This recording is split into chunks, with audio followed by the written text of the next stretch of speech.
Hello and welcome to another episode of the Knock On Podcast brought to you by Zero Tackle. And Dan, what a weekend of rugby league we had. We had Origin, we had upsets, we had blowouts, we had last minute tries, we had blow-ups at referees, we had sin bins, we had send-offs that didn't happen. We had players asking for releases left, right and centre. Where do we start? Let's start with the releases. Bit of breaking news at the time of recording. Young superstar in the making, Newcastle, fullback David Armstrong, supposedly committed to the Knights for 3 years or 4 years, however long it was. It's come out tonight and turns out he never signed that deal and he's off to the Leigh Leopards in the Super League.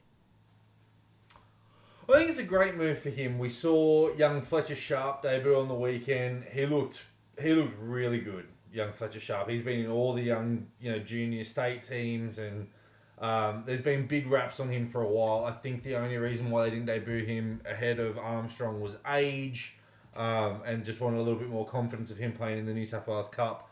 But he came on and he looked really good. For Armstrong, he's 23 years old. He'll be 24 next year. And I don't think it was a 3-year deal that the Knights offered. I think it was a 2-year deal. And he's got the longevity of going to Leigh. Now, I think it's going to come out that he's going to say that he didn't want to play against Newcastle. He didn't want to play for any other NRL club. But he doesn't see a pathway to playing consistent first-grade football at this point in time in his career. So he's going to go to Leigh. Look, he's, as I said, 24 years old. He's smaller and he weighs less than Sharp. So I think that Newcastle had to pick between Sharp and Armstrong as to who's going to play on the wing. They're probably going to go with Sharp. This is a good move for him because Armstrong's going to score like 1 million tries running off Rugby League immortal Matt Moylan. Look, very true. I was shocked to hear because I just figured it was done at Newcastle and their fans were pretty happy with the re-signing. Look, you mentioned Sharp. He's bigger, he's younger, he's faster than Armstrong. He just looks like a winger. He's got all the physical traits. Mm-hmm. We've only seen one game, so who knows what he can really bring. But in New South Wales Cup, and just going on what Newcastle fans in the know are saying, this kid's a freak. I put in my 20 thoughts that dropped a couple of days ago that Armstrong, Ponga, and Sharp, you can't fit three in there because one's going to have to learn to play 5'8", and it's not going to be Callum Ponga. That's tried and tested and failed twice. So I thought Armstrong would have been the one to probably play 5'8", being the pure size of Sharp. So he's a very easy switch on the wing. I'm shocked more that he turned down a potential Roosters deal. I thought, Tedesco's a year off retirement, really. Joey Manu's supposedly moved on, although I do believe he'll be back sooner rather than later. And Leigh, who was the other heir apparent at fullback, is gone to the other code. So there's a spot there. And I thought, Armstrong's going to go there, play on the wing a little bit, fit in when players get injured and ultimately be their fullback. Turn that down to re-sign for Newcastle, and now he said, I'm going off to England. I back him. I think it's great. He's backing himself. He's put it all on the line because if he goes over there and doesn't play real well, career's sort of, I know it's not the best thing to say. If you go to England and you don't play particularly well and you become a career England player at 24, but if he goes there and tears it up, maybe he does come back and get that Roosters or Newcastle jersey in a couple of years' time. What? I don't. Again, like when you're talking about the Roosters, like it's been revealed in the paper today that James Tedesco's management have sought further extension to the 2025 deal, and the Roosters have put a pause on that at the moment. So I think Armstrong's probably had a look at it and said, "Look, I'm not playing consistent first grade at Newcastle, and if I go to the Roosters, I'm not putting myself in the shop window for a long-term deal." He goes to Leigh, tears it up over there. He either gets a move to a big club like Warrington, Wigan, St Helens, Leeds, or he comes back to an NRL deal full of riches. Maybe at a big club, maybe not, but who knows. Good on the kid for backing himself, though. This is very, very well done. And I'm glad he didn't just turn around and go, I'm going to stay in Newcastle and play 5 or 6 games a year. It sucks to lose a talent, but you're going to get to see him play every week in Leigh. And Leigh have got themselves a really, really, really good player. They do. And I think it's fantastic. Good on him. Moving on to funnier things, though. Angus Crichton, his management have supposedly told the Roosters that, he'll re-sign, but he wants the FIfita deal, which means the money, the perks, and the car. We talked about this earlier, and you sort of tongue-in-cheek said, you give me what we were going to get for FIfita, I'm going to Penrith. They must have heard that podcast because they've come out and done exactly that. I think it's a brilliant move from Crichton and his management team. Well, there's no shortage of suitors for Angus Crichton because Penrith will still want him. They haven't replaced James Fisher-Harris because you can't replace James Fisher-Harris unless you're getting Payne Haas or Tino or Aden Fanua-Blake, and those guys aren't on the market. So maybe the idea is to move Isaiah Yeo into the front row and stack with IPAP and maybe try and get Angus Crichton. Then you're talking about the Gold Coast Titans have probably got a spot for Angus Crichton. The Dragons, these teams that have money are going to have a crack at Angus Crichton. There are, Crichton's management will be able to turn around and go, Cronulla don't have a full team. The Dogs can always find room. Parramatta have got money. All these teams will need a player like Angus Crichton, and Crichton's management have turned around and said, we know what you're giving FIfita. Give it to us, or we walk away. South Sydney want him. Rugby Union will want him. He's no short of suitors. I think the Roosters made a real bad mistake not locking him down at least verbally and then going and upsetting the apple cart because, since about round 5 this year, Crichton's been one of the form back rowers of the competition. You can't just let them walk out the front door. He's very good in Origin too, and you can't say that about a whole lot of the Blues, despite, a brave effort, etc., etc. Yeah, I think the Roosters wrote their own. They've got no one else to blame but themselves.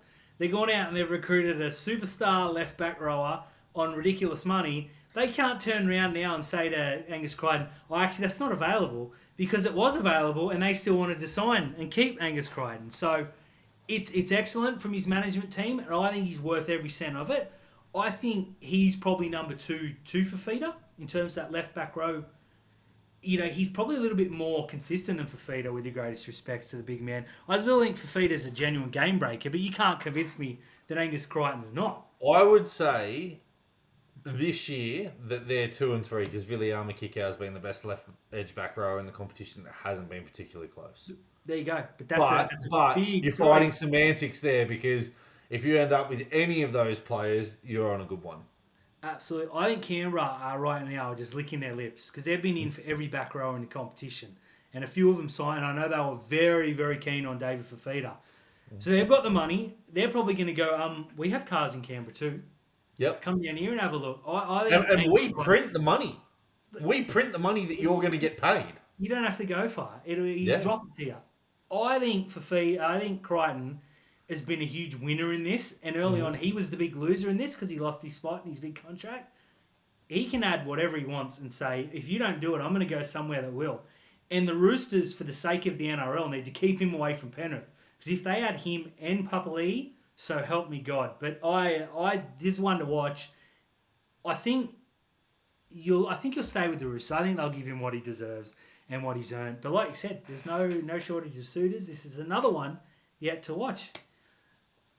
Another one that is yet to... We were supposed to watch. Evidently 3 weeks ago we were told 4 teams are going to Vegas. Then over the weekend we heard, yep, these teams are going to Vegas. Then it's come, they're in talks to go to Vegas. It's not confirmed yet. But the Warriors, the Raiders, the Panthers and the Sharks are the 4 teams supposedly, for the purpose of this, off to Vegas next year. Mm-hmm. What do you think of the sides? As a Sharks fan, does it interest you or do you not care? And do you think the NRL got it right? Let me say this. The first 4 teams that came out didn't have the Raiders in it. It had the Sharks, the Warriors, the Panthers, and it had the Storm. And I put a tweet out that actually got retweeted by a major publication and someone who worked at the NRL, and it gained a little bit of traction. And it said, I tweeted that it's a very risky move from the NRL confirming the Panthers, Storm and Sharks this early to go to Las Vegas when they're the top 3 teams. Whoever are the premiers, and I dare say it's going to come from the top 5 teams this year, whoever the premiers are, someone's going to have to play a World Cup challenge. Now, if Penrith win it, they've already shown, they've played at Penrith, they've played in England, it's probably due back in Penrith. But if another team wins the NRL competition this year, say for example, Melbourne Storm win the comp this year. The Super League will turn around and kick up their heels and go, mate, we won the last two. We ain't travelling. You're coming to us. So you'd be throwing the premiers into England in the middle of February and then over to Vegas in March.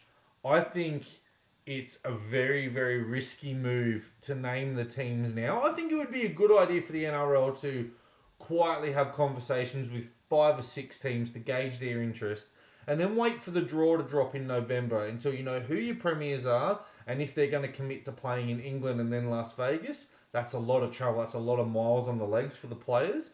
It's a lot of time away from families as well. If the game was played in Australia, it's not so bad. Look, I've got to tell you for 2 reasons I didn't get worked up about Las Vegas this year. One, the teams that just went over there, they didn't interest me in the slightest. And for the second reason, I was on holidays when it kicked off, so I didn't watch a second of it. But I've heard it was amazing. I know a few people who have gone over there and said, look, it was absolutely great. Las Vegas is great. The Americans really got behind it, and that's awesome. I'll probably perks my interest a little bit for the Sharks going there. I won't be able to go to it because I'm getting married 19 days after the supposed date, so you won't be going either.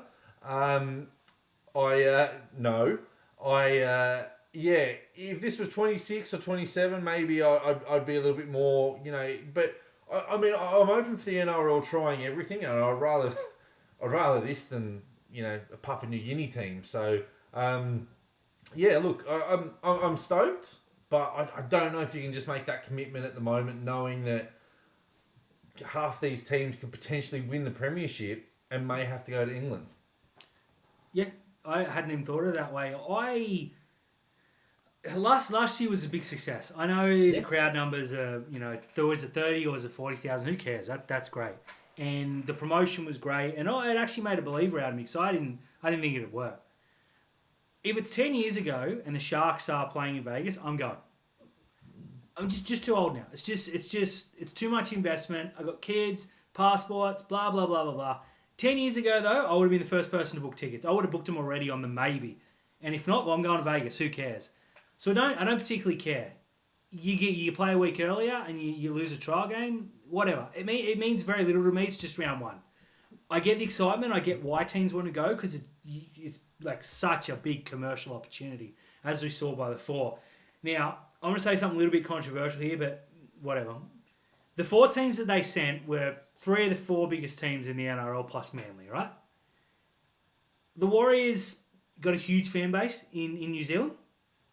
No one cares about the Sharks. The Panthers are multiple-time winners. They're probably the team that should go.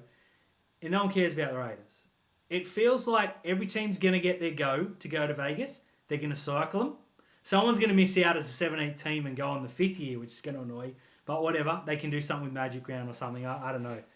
But if they were to come out tomorrow and say, actually, the Sharks aren't going, I don't care in the slightest. I think it was good to send, as you said, 3 of the 4 biggest teams over, and I think now you've got to split it and turn around and go, well, have a look at the teams that don't quite have the fan bases but draw good crowds on the television as opposed to those with good fan bases, because if Penrith are the 4-time champions going over there, they're going to have a huge backing over there.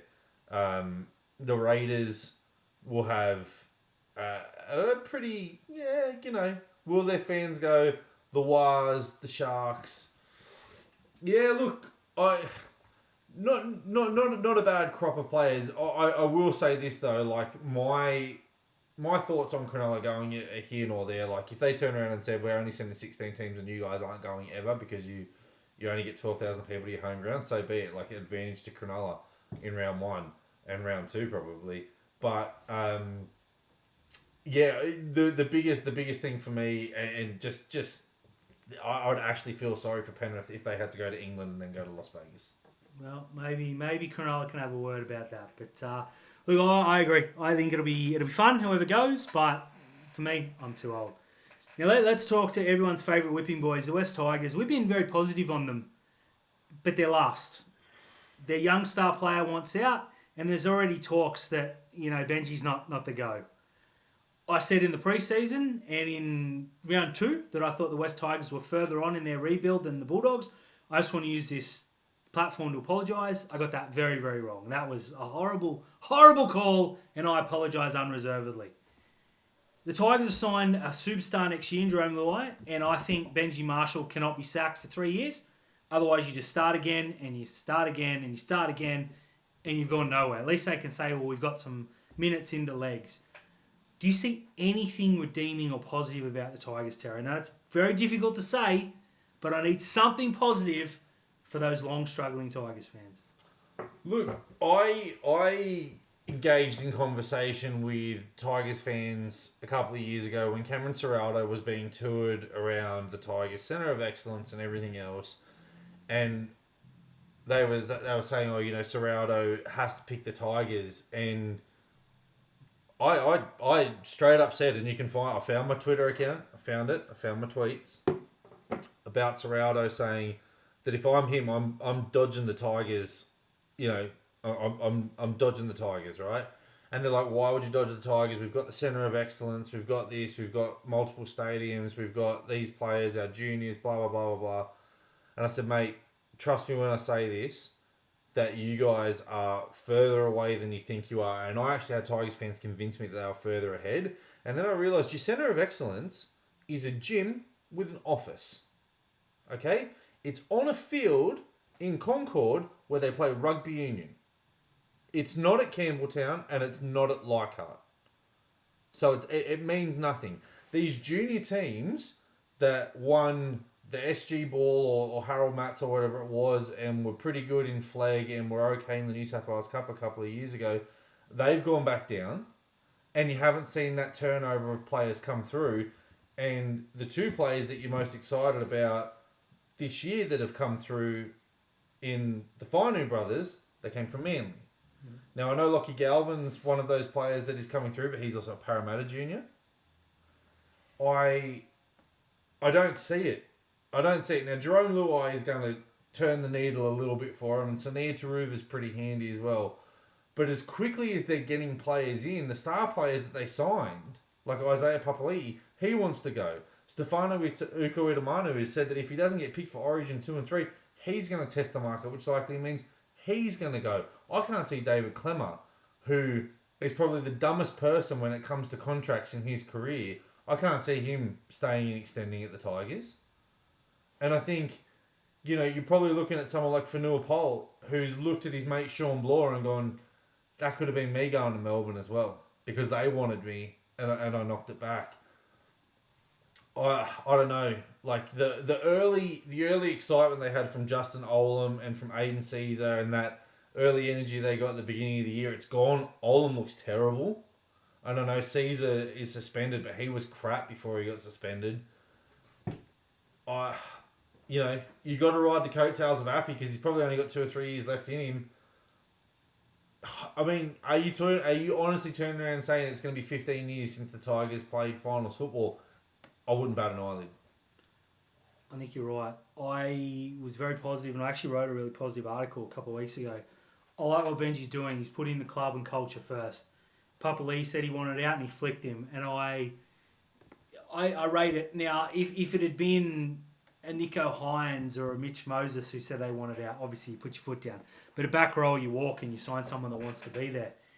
It doesn't look like anyone wants to be there. Now, I know they beat a lot of teams to Jerome Luai, and I maintain that's a huge signing because he'll be the 7, and whether Galvin's there or not, you got young Fainu. I think that has to be a Haas combination, one of those two, moving forward.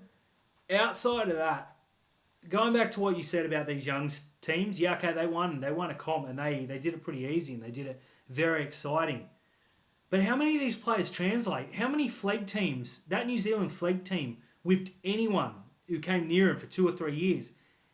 And the Warriors didn't end up winning a premiership on the back of it. They didn't. I think they got close once.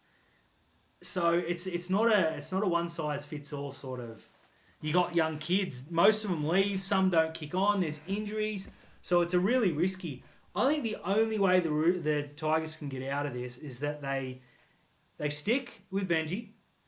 They say we're a proud club. They get a player of tremendous quality to come out and say, look, I'm not getting enough money here. I want to go to the Tigers. and they're going to have to find 2 or 3 freaks just hit the ground running. It's just going to have to be one of those, oh, geez, he came out of nowhere, like a Buller, but times 5. Buller's very good, and I still maintain he's their long-term fullback, but he's plateaued massively. And I don't blame him at all. It's the team around him. You know, they had wingers who were freaks, barely crossed the line. Their halves are just churning the same. And I know Lachlan Galvin had a few really good games early on, signed that big contract that he's supposedly wants out of now. But in the last 4 weeks, he's done 3/5 of nothing. And Opie Coruscant beat the Sharks to a T. Like, he just beat them up by himself. He's been their best player. But he's a bloke that can't play 80 minutes, and he's a bloke who's, 30 or over 30 now. He's not 21 and beaten up. He's a bloke at the back end. I want to be positive. I like the signs and I like the culture, but this is another 5-year rebuild, and they've been in a rebuild for 10 years. I think it's very easy to blame what's left, and I think they should do that for the next season and a half. But at a point, you got to say, look, forget that rubbish. It's done now.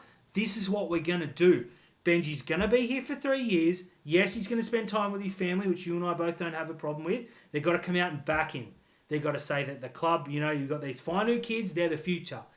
Luai's coming, he's a state of origin half. They have to convince the fans, they have to convince themselves.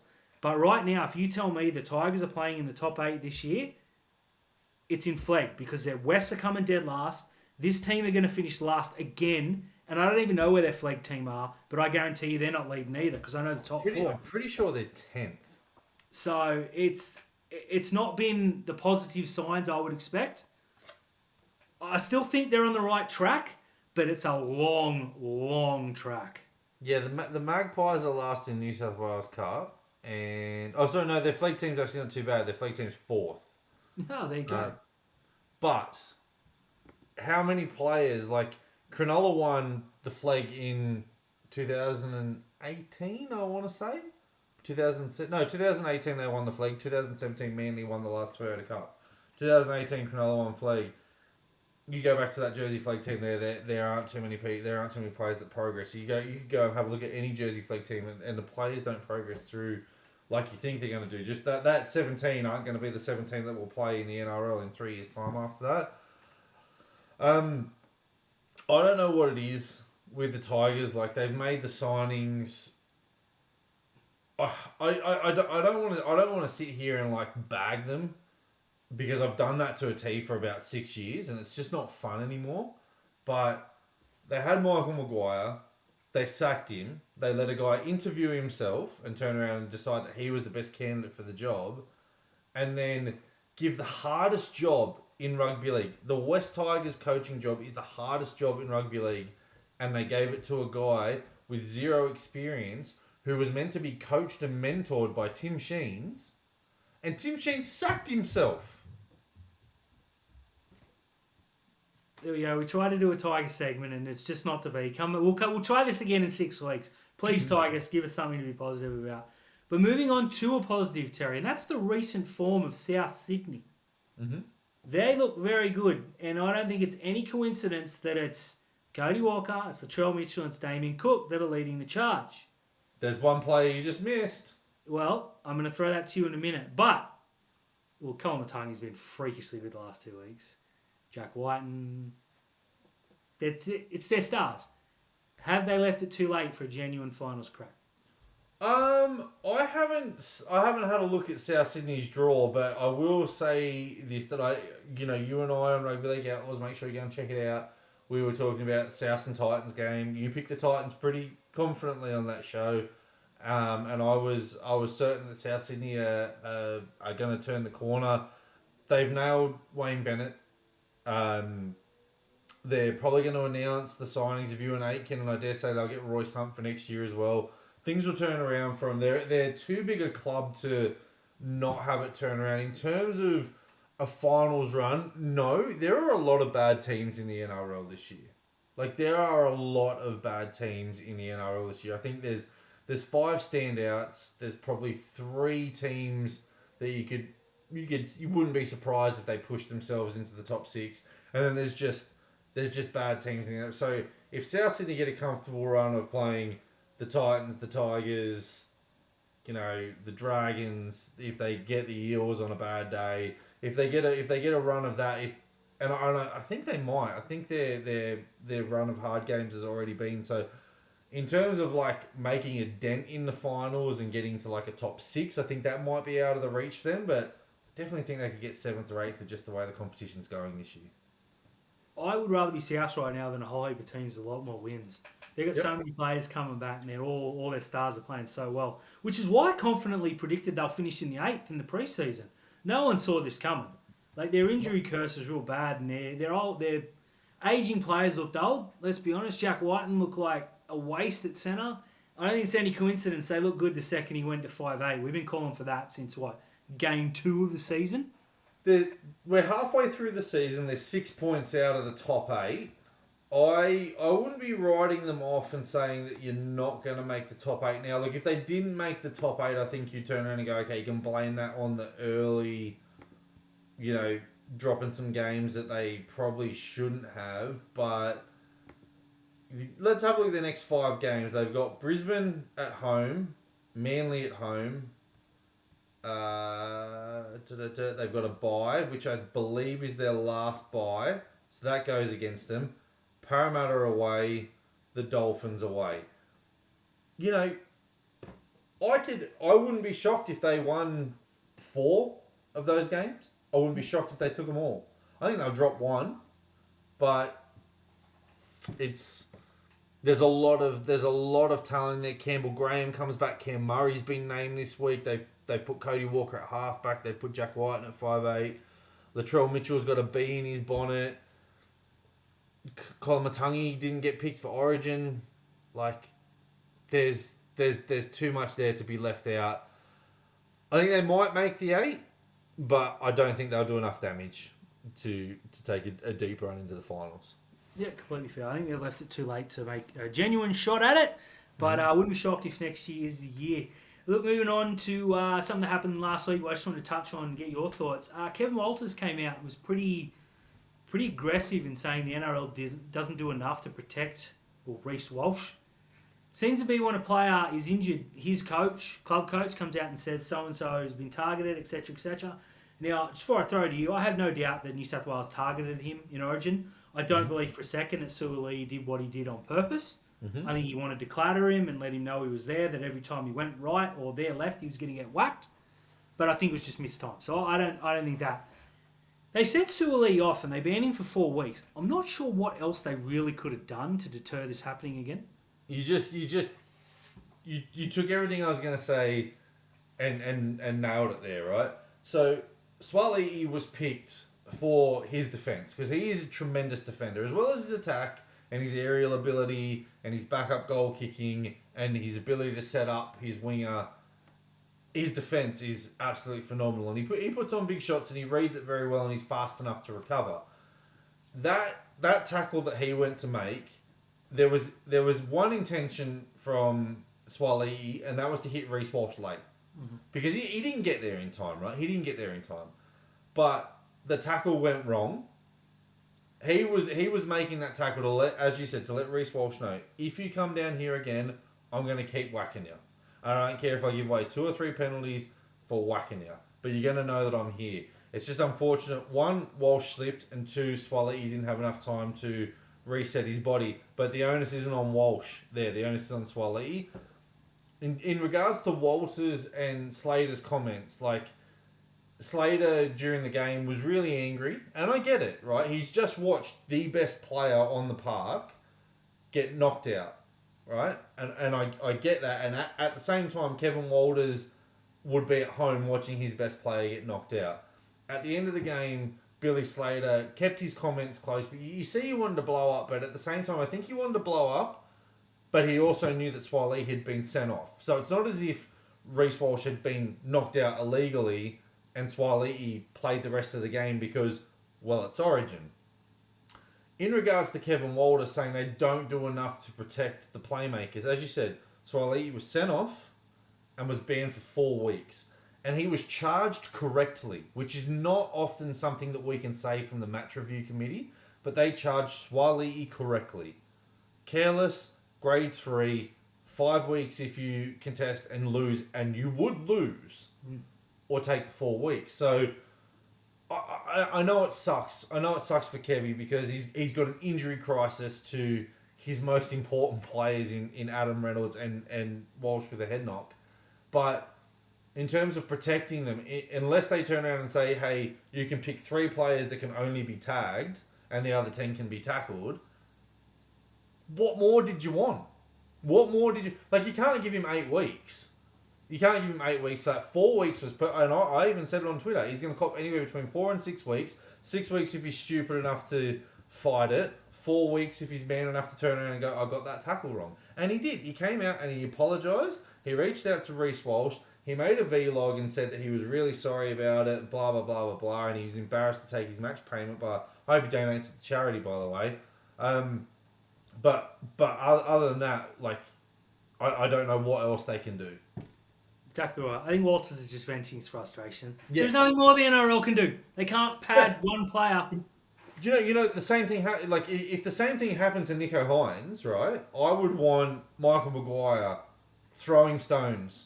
I would want Craig Fitzgibbon up in arms, and you and I would release 2 2-hour podcasts saying that the NRL needs to do more, when in reality we'd be sitting there at the end of it off air going, what else could they do? Now moving on, last but not least, the Parramatta update each week we'll do, because it seems to be that something just keeps happening. Michael Maguire is out of the race to coach at Parramatta. He said, thank you but no thank you. I want to focus on the Blues, which I think was the right decision, just quietly. Michael Cheika's name has been really in the media the last few days. Now, a lot of the comments, including the leading comment on an article I read before I came on, said, Michael Cheika, what has he done in this game? We want Jason Ryles. And I have to say that they've coached the same amount of NRL games. 0. I think either way, I think it's down to those two, and I think you got to take a punt on either. Yeah, look, I think Michael Maguire has got his eyes on a different prize. Okay, I think he's going to coach. I think he'll coach New South Wales this year, and well, obviously he's coaching New South Wales this year. I think he'll still get the job next year as well. Now, one of the things that I look at for Maguire is what has he done since he got sacked by the Tigers? He's gone and coached New Zealand. He's gone and been an assistant coach to Ricky Stewart, and I think that's very important.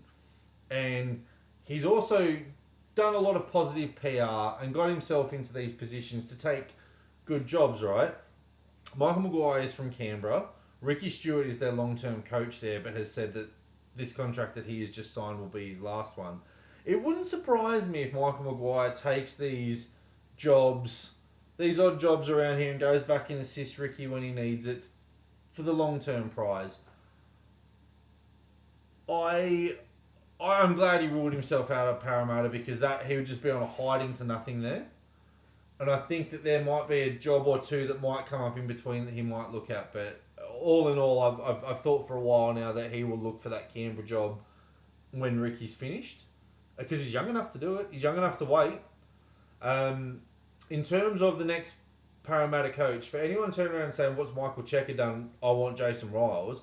You've answered, you've contradicted yourself, because Jason Ryles hasn't done anything. And who's to say that Jason Ryles isn't going to go and be Stephen County 2.0 at Parramatta? You've got to take a punt. You didn't get Wayne Bennett. Michael Maguire said no. You've got to take a chance on a rookie or a code hopper. That's your pick. Don't go to John Morris. Don't go to Trent Barrett even if you get some good results. Don't try and find the next flashy assistant coach. You've got your short list. Stick to it. Pick it. Yeah, I'm happy to rule Josh Hannay out as well as he's done for Cronulla. And I think there is a coach in Josh Hannay. I just don't think it's right for them.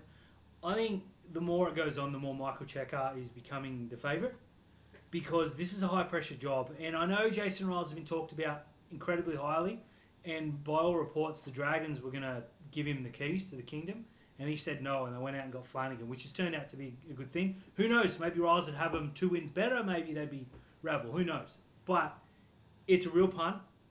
Parramatta are rightly or wrongly a premiership or bust team. I think it's wrongly, because I don't think they got the squad. You saw them blow Cronulla off the park, but I think that was an aberration. Their squad, on paper, is a top 8 side easily. But I think it's top 4 side. I think it's around then. But any coach that comes in is going to be expected to take them to the next level, which to me is top 4 and then a premiership. That's a lot to ask on Jason Ryles. If he comes in and gets them to 6 and they lose a couple of semis, or like Fitzgibbon's done for Cronulla's sake, minus the finishing second, then they're going to go, oh God, maybe he's not it, and they're going to tar him with that brush. I think Michael Cheika, who, didn't have the greatest career with the Wallabies, but has coached a team who, Parramatta are a big side and they cop a lot of criticism, again, rightly or wrongly. That's the Wallabies. And the Wallabies are a bigger team. They're a team that cops more criticism, rightly or wrongly, and probably rightly because it's been a long time since we've won anything in that code. I just think if they put Cheika and maybe put Ryles as assistant, I think that's crap. Or the other way, they just got to pick one and they've got to back in for 3 years. Right now, I'd be leaning towards Cheika, but I could understand if they get Ryles, because if they don't pick Ryles, Ryles is going to pick a job that he wants, and I still think he's got eyes on that Melbourne job. I just think all the talk about Michael Cheika coming from Rugby Union, Jason Ryles just coached in Rugby Union for a year or two, for under Eddie Jones or someone for Japan or something, I don't know. I don't care. Rugby Union is not my game. I don't really want to talk about it. But Michael Cheika knows big occasions, he knows big sport, and he knows how to get the most out of a team, because that Wallabies team, I've been told, because again, it's not my area of expertise, wasn't real good and probably overachieved in his years. They got rid of Cheika and they've done nothing again. So I just think they've got to go the bloke who has some experience as a head coach. If they genuinely want a premiership, they've got to go all in on this bloke. Well, Michael Cheika is also the only coach that has won a Super Rugby title with the New South Wales Waratahs. There you go. That's huge. So, and he's it's not as if he's just done it with it's not as if he's just gone and been the Wallabies head coach as well. He was also the head coach of Argentina. Mm-hmm. So, he's in terms of like names in the sporting environment, he's got a bigger name than Jason Ryles. It's just in a different code. The more I think about it, the more if I'm making the decisions at Parramatta, I'm going with Cheika. Hey everyone, thank you for tuning in to another episode of the Knock On Podcast, brought to you by the great people at Zero Tackle, your one-stop shop for everything rugby league. It's got news, transfers, contract statuses, it's got articles, it's got the best freelance writers in the country, led by my colleague Dan. What do you got for us this week, buddy? Nothing, mate. I'm taking a week off. Now, Perfect. I have my thoughts, they dropped, and always popular. I went in really hard on some people, which I don't regret, but there's a bit of blowback in the comments, which is what it's for. You don't have to agree. I don't care. Thank you for the click, and it's all about discussion. The rankings drop tomorrow. Bit of mayhem in the middle of the thing. I know you're not huge on the rankings, but this will be fun. And we got look, Joseph Suaalii, the Roosters re-signed young Ponga earlier today, or yesterday by the time this dropped. Yep. I don't think he is going to stay in the standards for too long. I think he's a natural winger. We've got some discussion on who will be potentially the next centre at the Roosters, because young Billy Smith unfortunately can't seem to stay fit. So we've got to have 2 or 3, and there's some real good options coming up at the end of next year, including one that we don't want to see leave Cronulla. But I'll leave that in the mystery. Keep an eye out for it.